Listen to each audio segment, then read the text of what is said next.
E amigos aqui do meu canal do YouTube, Evangelista Antônio Ananias, e hoje eu quero passar para vocês 4 dicas de como interpretar a Bíblia.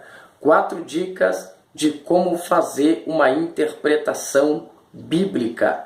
Fica comigo nesse vídeo, já deixa o seu joinha e também se inscreva no canal, porque é de graça, você não vai pagar nada. Há uma frase que diz que a Bíblia fechada, ela é apenas um livro, mas a Bíblia aberta, ela é a boca de Deus falando conosco. E nós cremos que a Bíblia é a palavra de Deus. E como interpretar a Bíblia? O primeiro passo para interpretar a Bíblia é começar com uma oração. Porque como que você quer interpretar a Bíblia sem antes falar com o autor dela? Então, antes de você tirar o seu período de leitura, ore a Deus e peça a Deus sabedoria e entendimento, e certamente Ele vai te dar. Até porque a Bíblia é o único livro do mundo em que você vai ler e o autor vai estar presente, vai estar contigo do seu lado. Segunda dica para interpretar a Bíblia é: deixe a Bíblia interpretar a Bíblia. É isso mesmo.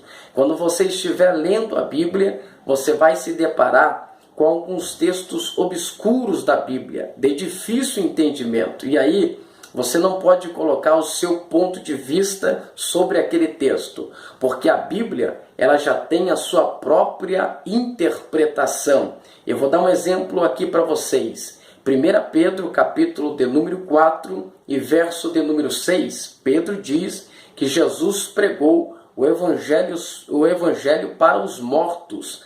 À primeira vista, parece que Pedro está afirmando a chance de salvação após a morte. Mas quando nós vamos para a Bíblia, nós vamos ver uma gama de textos bíblicos afirmando e dizendo que não há salvação depois da morte e nem que a pessoa pode ouvir o Evangelho depois que já morreu. Aí você vai entender que Pedro está dizendo outra coisa e não que a pessoa pode ouvir o Evangelho depois que já morreu.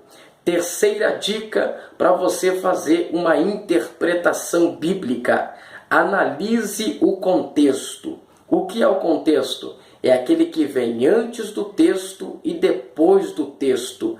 Analise o contexto, analise a história, analise a cultura e também faça perguntas para o texto. Por quê?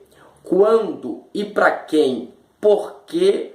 Quando e para quem? Quando você fazer perguntas para o texto, isso vai te ajudar muito a fazer uma interpretação bíblica. Quarta e última dica para fazer uma interpretação bíblica: compare as versões bíblicas. Por exemplo, se você leu um texto na Bíblia da NVI e não entendeu, leia o mesmo texto na Revista Corrigida. Se você leu o texto na Revista Corrigida e não entendeu, leia o mesmo texto na Bíblia João Ferreira de Almeida. E aí também você pode procurar auxílio em dicionários bíblicos, em comentários bíblicos. Isso vai te ajudar muito na hora que você for fazer a sua interpretação bíblica. Espero que esse vídeo tenha te ajudado muito, que Deus te abençoe muito e até o próximo vídeo.